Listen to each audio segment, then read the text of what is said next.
Jake Carter wiped the sweat from his forehead and looked at the group of children sitting in front of him. They came from different planets and different species. Some had blue skin. Some had 4 arms. One small girl had scales that shimmered like diamonds. But right now, they were all just kids who wanted to learn how to kick a ball. "Okay, watch my feet," Jake said with a smile. He was 32 years old, an engineer by training, but somehow he always ended up spending his free time with the refugee children on Prime. The space station was massive, home to thousands of beings from across the galaxy, and Jake loved every corner of it. He kicked the soccer ball gently toward a small boy with green skin named. The boy caught it with his chest and laughed. The other children clapped their hands. "Very good," Jake said. "Now pass it to someone else." Jake had been working as a cultural liaison officer for 3 years now. His job was to help different species understand each other, but his real passion was simpler than that. He just liked making people smile. What Jake did not know was that someone was watching him. Princess stood in the shadows near the entrance of the recreation bay. She had lavender skin, silver eyes, and long dark hair that fell past her shoulders. She was the eldest daughter of Empress, ruler of 14 star systems. Her people were ancient and proud. They believed themselves superior to all other species in the galaxy. Had never spoken to a human before today. She had heard stories about them. Her tutors called them primitive, emotional, and weak. They said humans were a young species who did not understand the ways of the universe. But as she watched this human man play with children who were not his own, she felt something strange in her chest. She did not have a word for it. The delegation had arrived at the station 2 days ago. Their royal cruiser had suffered damage during a cosmic storm, and they needed repairs. His mother was furious about the delay. She hated being stuck on a station filled with what she called lesser beings. Had been bored. Her guards were strict and her schedule was empty, so she had slipped away to explore. That was when she found the recreation bay and the human with the warm smile. A small girl with scales suddenly fell down and cried out. She had cut her knee on the hard floor. The other children gathered around her, worried. Jake moved quickly. He knelt beside the girl and examined her wound. It was not serious, but the child was scared. "Hey, hey, it is okay," Jake said softly. "Look at me. What is your name?" "Lyra," the girl said through her tears. "Lyra, that is a beautiful name. You know what, Lyra? When I was your age, I fell down all the time. My mom used to say I had 2 left feet." Lyra sniffled. "What does that mean?" Jake laughed. "It means I was clumsy, very clumsy, but every time I fell I got back up. And you know what happened?" "What?" "I got better and now I almost never fall, almost." He winked at her. Lyra giggled despite her tears. Jake pulled a small medical kit from his pocket. He always carried one. He cleaned the wound gently and put a bandage on it. Then he did something that made his heart skip. He sang. It was a soft lullaby, a simple melody with simple words. Jake's voice was not perfect, but it was warm and kind. Lyra stopped crying completely. She even smiled.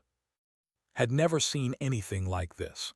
In her culture, men did not comfort children. Men did not sing. Men were cold and distant because that was what strength meant. But this human showed a different kind of strength, a strength she did not understand but desperately wanted to. When Jake finished the song, he helped Lyra stand up. The little girl hugged him tightly before running back to play with the others. Jake watched her go with a satisfied smile. Then he noticed the figure standing in the shadows. "Hey there," he called out. "You don't have to hide. Want to join us?" Froze. No one had ever spoken to her so casually. Did this human not know who she was? She was wearing simple clothes today, not her royal robes. Perhaps he truly did not recognize her. She stepped forward slowly. "I was just watching." "Watching is fine," Jake said. "But playing is more fun. Have you ever kicked a ball before?" "No." Well, there is a first time for everything. Come on. Looked at the group of children. They were staring at her with curious eyes. She felt nervous. The princess of the empire did not play games with refugee children. It was beneath her station. But something made her walk forward anyway. Jake placed the ball at her feet. Just kick it toward, nice and easy. Kicked. The ball flew wildly to the left and hit a wall.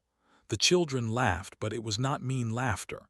It was the happy sound of kids enjoying a game. Not bad for a first try, Jake said. Here, let me show you. He stood beside her and demonstrated the proper technique, watched his movements carefully. She tried again. This time the ball went. See, you are a natural, Jake said. Felt something bubble up inside her. Before she could stop it, she laughed. It was a real laugh, free and unguarded. She could not remember the last time she had laughed like that. Jake smiled at her.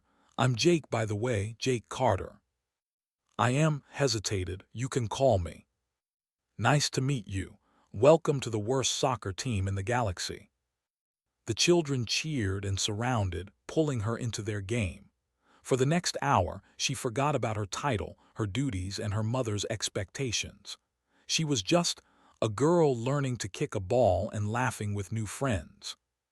When she finally had to leave, Jake waved at her. Same time tomorrow. Smiled, yes, I would like that. As she walked back to the section of the station, she realized something had changed inside her. The galaxy suddenly felt bigger and more interesting than before.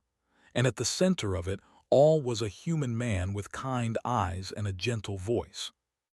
She did not know it yet, but her life would never be the same. 3 days passed like a dream. Every afternoon would slip away from her guards and find Jake in the recreation bay. Sometimes they played with the children. Sometimes they just sat and talked.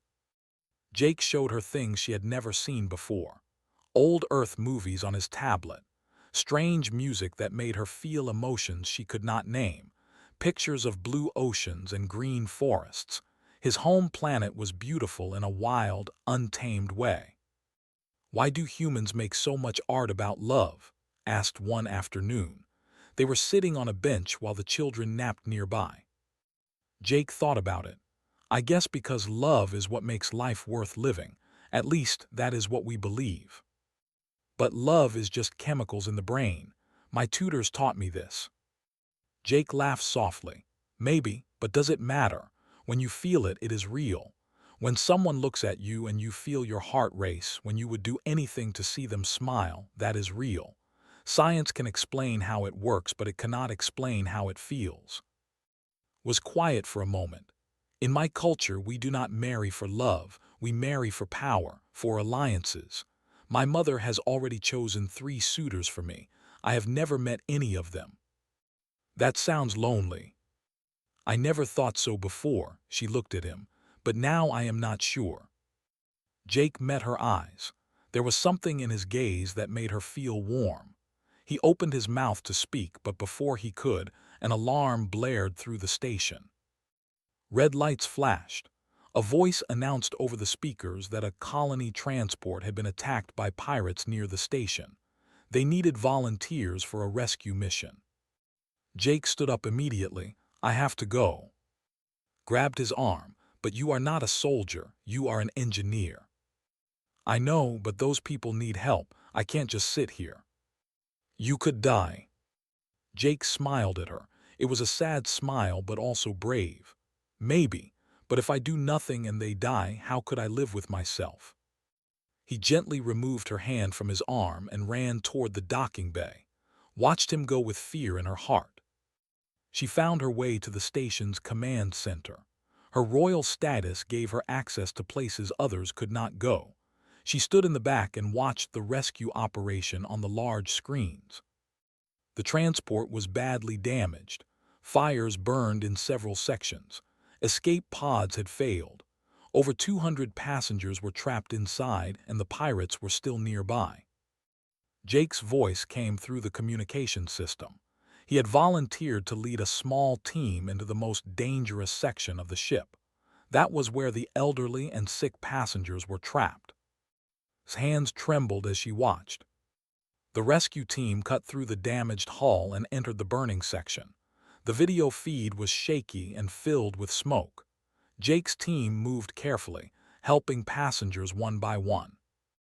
Then disaster struck. An explosion rocked the ship. 2 members of Jake's team were thrown back. Jake himself was caught in the blast. His suit caught fire. He screamed in pain but kept moving. Through the smoke, he found an elderly alien couple trapped under debris. They were too weak to move on their own. Jake's arm was clearly broken. His suit was melted in several places, but he did not stop. He lifted the debris with his one good arm. He helped the couple stand. He carried the old woman on his back while supporting the old man with his broken arm. Step by step, he led them toward safety. Could not breathe. Tears rolled down her face without her permission. When Jake finally emerged from the transport, the medical team rushed toward him. He collapsed on the deck, but not before making sure the elderly couple was safe. "Check them first," Jake said weakly. "Make sure they are okay." Left the command center and ran. She ran through corridors and crowds until she reached the medical bay. Jake was lying on a bed, covered in burns and bandages. His arm was in a cast, but he was alive.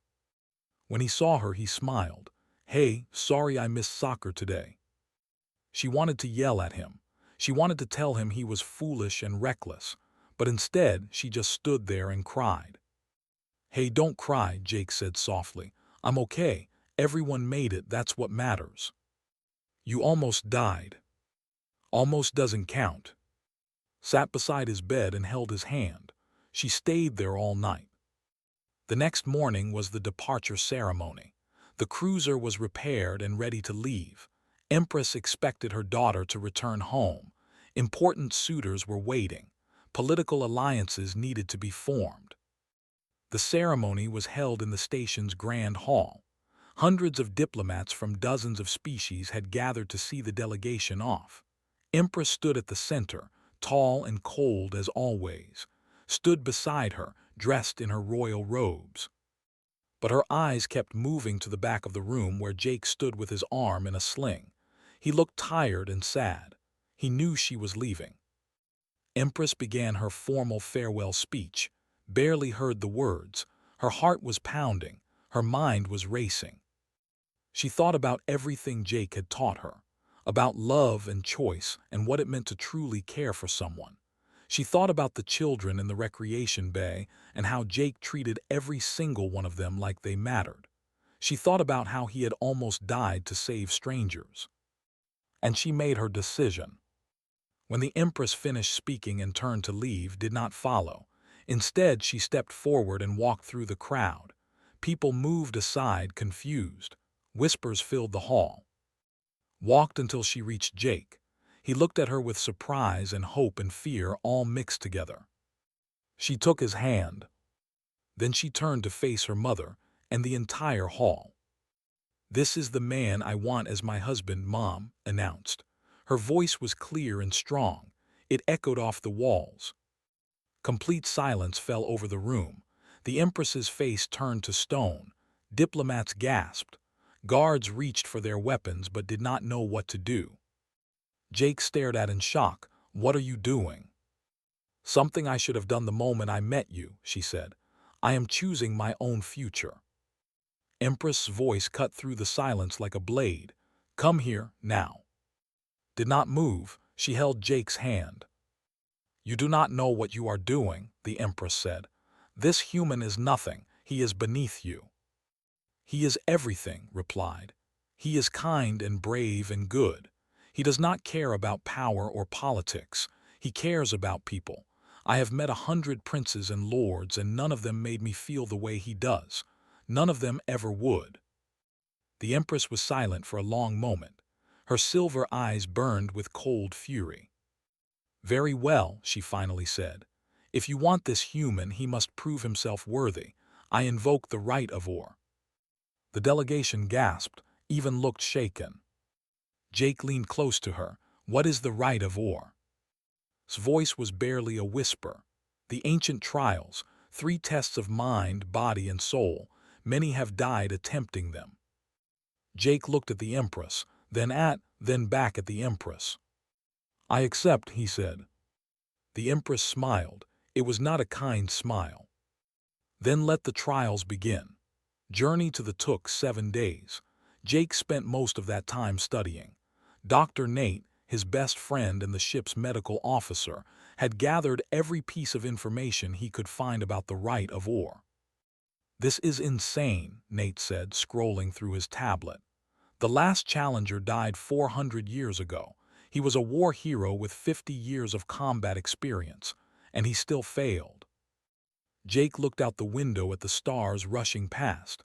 I don't have a choice, Nate. Yes, you do. You could say no. You could come home. You could live. And let face dishonor. Let her lose everything because she chose me. Jake shook his head. I can't do that. Where I come from, when someone believes in you, you don't let them down. Nate sighed. You always were too noble for your own good. Admiral Bate was not happy about the situation. She was a tough woman with gray hair and sharp eyes. She had commanded the human diplomatic fleet for 15 years and had never faced anything like this. If you die, it could cause a diplomatic crisis, she told Jake in her office. They might blame humanity. This could undo years of progress.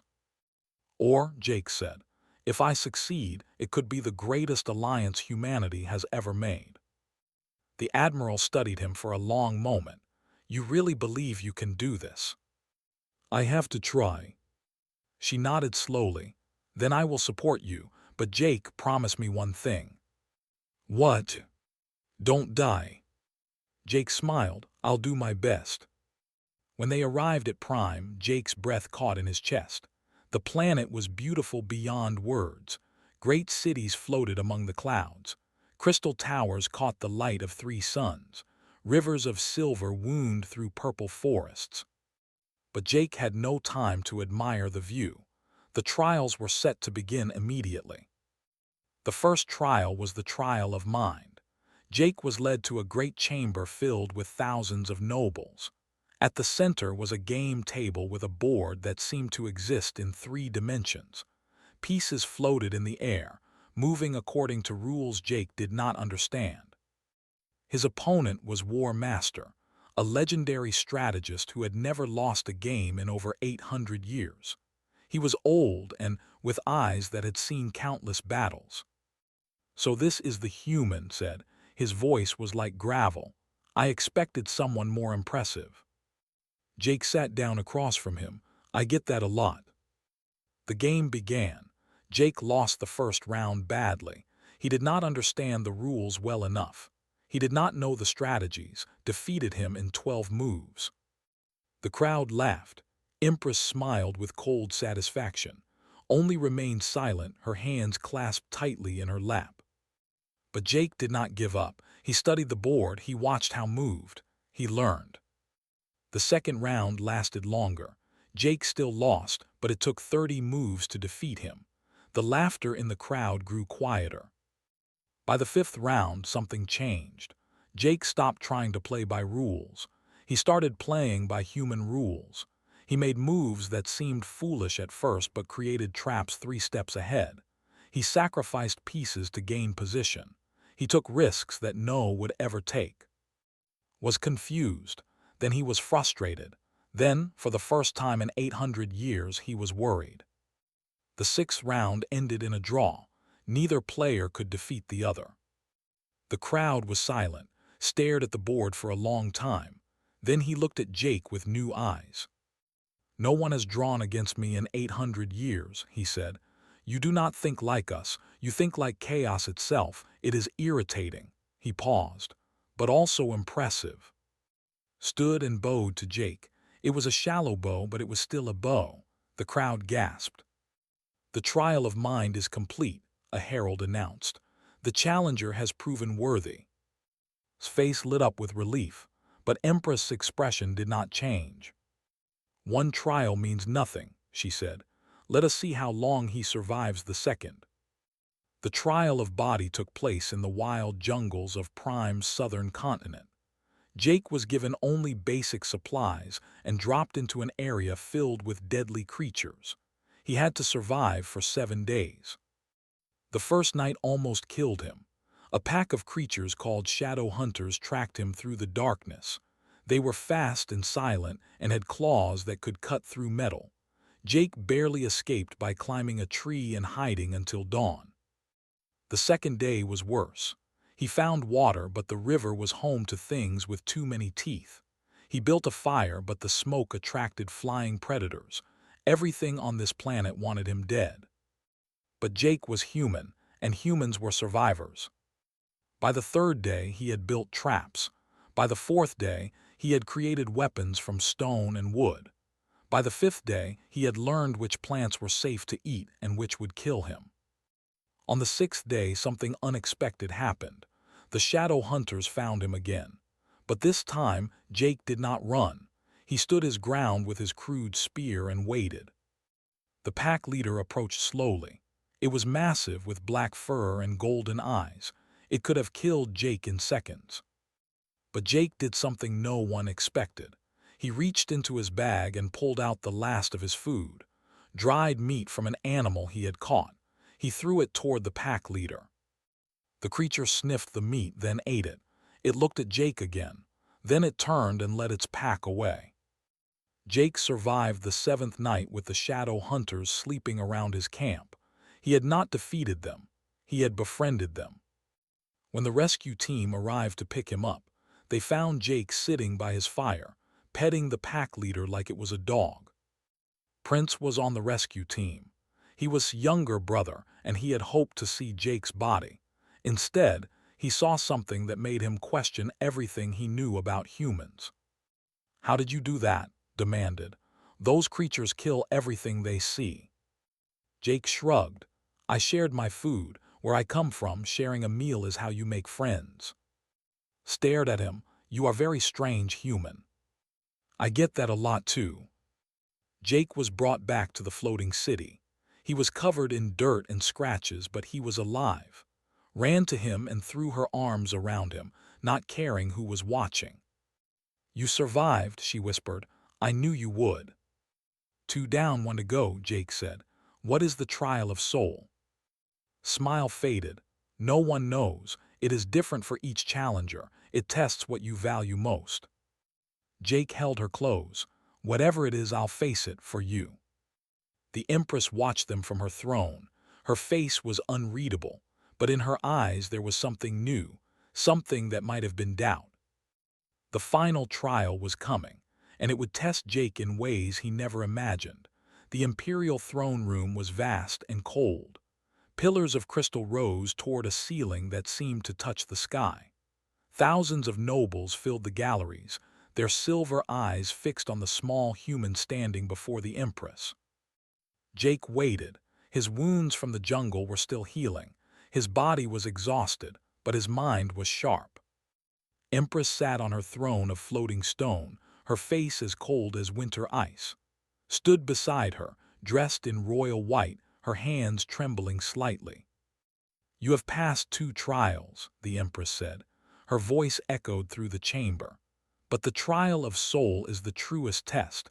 It will reveal who you really are. It will show us if you are worthy of my daughter." Jake stood straight. "I am ready." "Are you?" The Empress smiled, and it was not kind. "The trial of soul requires sacrifice. You must give up something precious, something that defines who you are." Jake felt his stomach tighten. "What do you want from me?" "Simple." The Empress leaned forward. "You must give up your humanity." Whispers filled the room. Even looked shocked. "If you wish to marry my daughter, you must sever all ties with Earth. You will renounce your citizenship. You will cut contact with your family. You will never speak your human language again.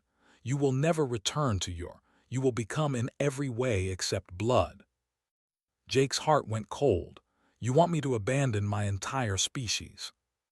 "I want you to prove your devotion. If it's truly more important to you than anything else, then this should be easy." The Empress sat back. "Unless, of course, you are not as committed as you claim." Jake looked at, Tears were forming in her silver eyes. She shook her head slightly, silently begging him not to do this. "I need time," Jake said. "One day to consider." The Empress nodded. "You have until tomorrow at sunrise. Choose wisely, human." Jake was taken to a guest chamber. It was beautiful, filled with soft light and floating furniture, but he saw none of it. He sat on the bed and stared at his hands. Give up Earth, give up his home, give up his language, his culture, his history, everything that made him who he was. And worst of all, give up his mother. Amy Carter was 63 years old. She lived alone in a small house in Colorado on a planet called Earth, billions of miles away. Jake's father had died in a mining accident when Jake was 12. His mother had raised him alone, working 2 jobs to pay for his education. She had sacrificed everything for him. And now he was supposed to forget she existed. Jake activated his communication device. The connection took a few minutes to establish across such a vast distance. Then his mother's face appeared on the screen. She looked older than he remembered. Her hair was gray now, and there were new lines around her eyes, but her smile was the same. "Jakey," she said warmly, "I have been watching the news. They are talking about you everywhere. My son, facing trials on an alien planet for love. Your father would be so proud." Jake tried to smile. "Mom, I need to tell you something." He explained the trial of soul. He told her what the Empress demanded. As he spoke, his mother's smile slowly faded. When he finished, there was silence. "Well," his mother finally said, "that is quite a decision." "I don't know what to do, Mom. I have never felt this way about anyone. But how can I just forget you? How can I pretend I don't have a home?" Amy was quiet for a moment. Then she spoke, and her voice was steady. "Jakey, your father always said that love is not about holding on. It is about being brave enough to let go of everything else." She wiped a tear from her eye. "If this girl makes you happy, truly happy, then you go be happy. I will be proud of you from any distance, even if I never see you again." "Mom." "No, listen to me. I raised you to be a good man, a brave man. And good, brave men do not run away from love because it is hard. They run toward it." She smiled through her tears. "You were always my greatest gift. Now go give yourself to someone who deserves you." Jake was crying now. "I love you, Mom." "I love you too, baby, always." The screen went dark. Jake sat alone in the silence for a long time. The next morning, Jake walked into the throne room. The sun was rising through the crystal windows, painting everything in gold and pink. The room was even more crowded than before. Everyone wanted to see what the human would choose. Stood near the throne, her face pale. She had not slept. She had spent the whole night thinking about what her mother was asking Jake to do, and she had made her own decision. Before Jake could speak, stepped forward. "Mother, I will not allow this," she said. The Empress frowned. "You will not allow what?" "I will not allow Jake to make this sacrifice. It is cruel, it is unfair, and it is wrong." Stood tall, her voice strong. "You designed this trial to break him. You want him to fail, but he will not fail because I will not let him." "What are you saying, daughter?" Took a deep breath. "I renounce my claim to the throne." Gasps filled the room. Even the Empress looked stunned. "If the price of loving Jake is his humanity, then I will pay a different price," continued. "I will give up my title. I will give up my inheritance. I will become human instead of asking him to stop being one." The Empress stood up, her face twisted with anger. "You would throw away 10,000 years of tradition for this human." "Yes," said simply, "because he is worth it." Jake walked forward and took his hand. She looked at him with surprise. "You don't have to do this," he said softly. "Neither do you." They stood together, facing the Empress. Two people willing to give up everything for each other. Jake spoke. "Your Majesty, neither of us should have to sacrifice our identities for love. That is not love, that is control."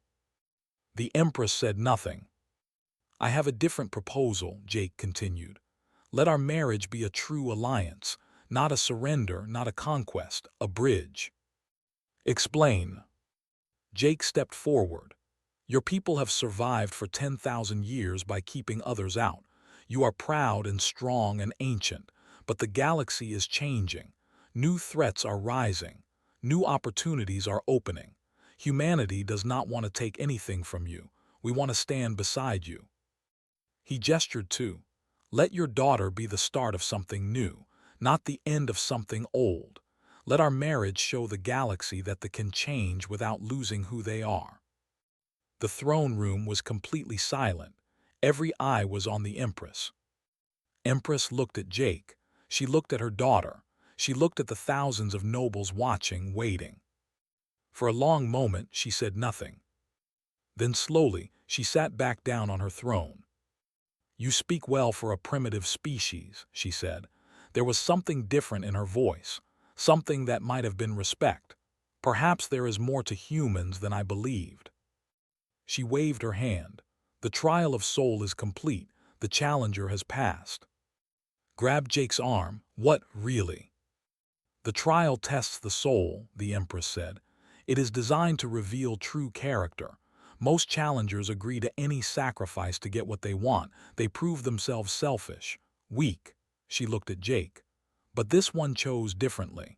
He chose to fight for a better way. That is strength."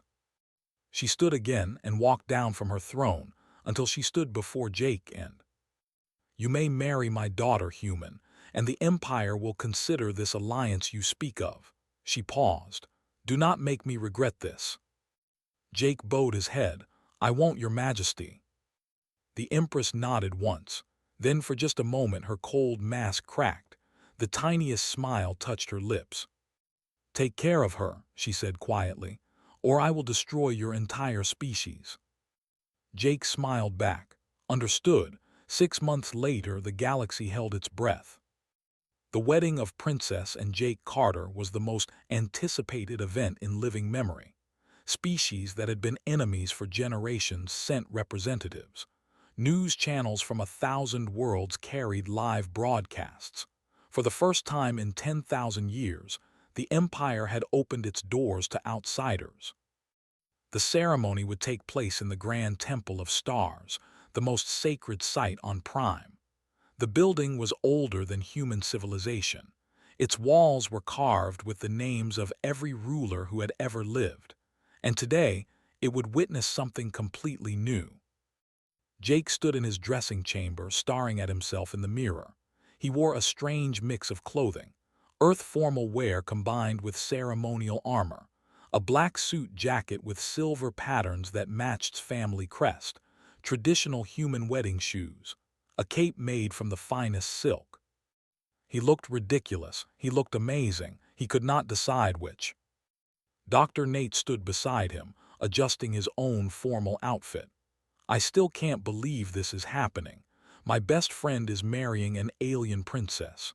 This is like something out of a bad movie." Jake laughed. "Thanks for the support." "I'm serious. Do you know how many interview requests I've gotten?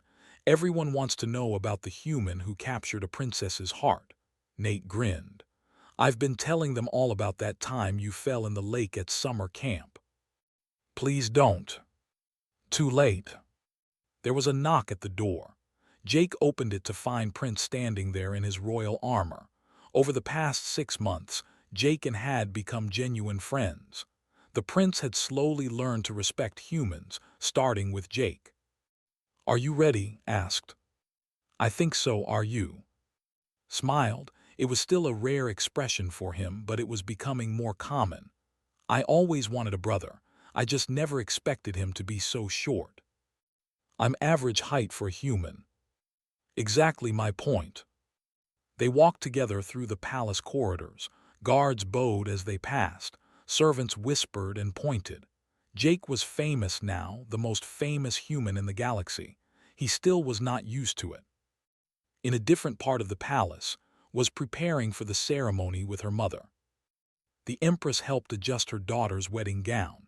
It was white, a human tradition that had fallen in love with after watching old Earth wedding videos. But it also had touches, silver threads woven through the fabric, gems that glowed with soft light, a train that floated behind her like a cloud. "You look beautiful," the Empress said quietly. Turned to face her mother. Their relationship had changed over the past 6 months. It was still complicated, but there was something new between them. Understanding, perhaps, or the beginning of it. "Thank you, Mother, for everything." The Empress was silent for a moment. "I still think humans are strange creatures, emotional, unpredictable, exhausting." Waited. But the Empress continued, "I cannot deny that your Jake has qualities I did not expect. He is brave, he is honest, and he makes you happy in a way I have never seen before." She touched her daughter's cheek gently. "Perhaps that is enough." "It is more than enough." The ceremony began at sunset. The temple was filled with thousands of guests. Humans sat beside. Diplomats from a dozen other species filled the galleries. Outside, billions more watched on screens across the galaxy. Jake stood at the altar, waiting. His heart was beating so fast he thought it might explode. Beside him stood as one of his groomsmen. On the other side, Nate tried not to cry and failed completely. Then the music began. Appeared at the entrance of the temple. She walked slowly down the aisle, her father's absence filled by the Empress herself. It was another break from tradition, but no one questioned it. Jake forgot how to breathe. She was the most beautiful thing he had ever seen. Her silver eyes met his, and everything else disappeared. The crowd, the temple, the entire galaxy. It was just the two of them. Reached the altar. The Empress placed her daughter's hand in Jake's and stepped back. The ceremony was a blend of traditions, human vows, rituals, a new kind of wedding for a new kind of union. When it was time for the vows, Jake spoke first. "When I met you, I was just a guy who liked playing soccer with kids. I never imagined I would be standing here, in a temple older than my entire civilization, marrying a princess." He smiled. "But here's the thing. I didn't fall in love with a princess. I fell in love with a girl who laughed at the sky and asked too many questions about Earth movies and cried at love songs she didn't understand." Tears were forming in his eyes. "I promise to love you," Jake continued. "Not because you are a princess, not because you are beautiful or powerful or important, but because you are you, the real you, the you that only I get to see." Squeezed his hands, then she spoke her own vows. "Jake, my people believe that the universe is cold and empty. That survival means being hard and strong and alone. But you showed me a different truth. You showed me that the universe is full of warmth if you know where to look. You showed me that strength can be gentle, that courage can be kind." She took a shaky breath. "I never believed in until I met you. Now I believe in everything." The priest completed the ritual. Jake and exchanged rings. Human rings, simple bands of gold, because Jake wanted something from his world at the ceremony. "You may kiss your bride," the priest announced.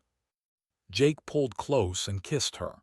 The crowd erupted in cheers, humans and aliens applauding together, history being made with every passing second. Later at the reception, Nate gave his best man speech. "I have known Jake Carter for 15 years, he said, holding a glass of wine. "In that time, I have seen him do many stupid things, like the time he tried to fix a broken engine with nothing but tape and hope, or the time he challenged a four-armed alien to an arm-wrestling contest, or the time he decided to marry a princess and had to fight for his life to prove himself worthy." The crowd laughed. Even the Empress smiled, though she tried to hide it. "But here's what I know about Jake," Nate continued. "He never gives up, he never stops caring, and he never ever lets down the people who believe in him. So you made a good choice. Maybe the best choice anyone in this galaxy has ever made. Welcome to the family." He raised his glass. "To Jake, and may your love be as vast as the stars and twice as bright." Everyone drank. Later still, Jake's mother Amy arrived. She had traveled across the galaxy for weeks to be there. When she finally stepped off the transport ship, Jake ran to her and hugged her tight. "Mom, you came. Did you think I would miss my son's wedding?" She pulled back and looked at him. "You look so handsome. Your father would be so proud." Jake led her to meet. The princess was nervous. She had heard so much about this woman, the human mother who had raised Jake alone, who had given him her blessing even when it meant losing him forever. Amy looked at for a long moment. Then she stepped forward and hugged her. "Thank you," Amy whispered, "for making my boy smile like that." Hugged her back. "Thank you for raising him to be who he is." They stood together on a balcony overlooking the city. Below, thousands of people had gathered to celebrate. Humans and dozens of other species all cheering together. Fireworks lit up the sky. Music filled the air. Jake put his arm around. "So this is our life now." "Are you scared?" "Terrified," he admitted, "but also excited. We are going to change the galaxy, you and me." Leaned her head on his shoulder. "Yes, we are." Far away in the crowd below, a young girl watched the couple on the balcony. She turned to her mother and asked, "Why did the princess marry a human?" Her mother smiled, "Because she fell in love." "But he is not like us." "No, but maybe that is the point. Maybe love is not about finding someone who is the same. Maybe it is about finding someone who makes you better." The girl thought about this, then she smiled too. Above them, Jake and stood together, looking out at the future they would build. A future of bridges instead of walls, of understanding instead of fear, of love that crossed every boundary. And so it was that one ordinary human, armed with nothing but kindness and courage, changed the destiny of two civilizations. Because sometimes the universe does not need heroes. It just needs someone willing to care. The stars shone bright that night, and for the first time in a very long time, they seemed a little less cold.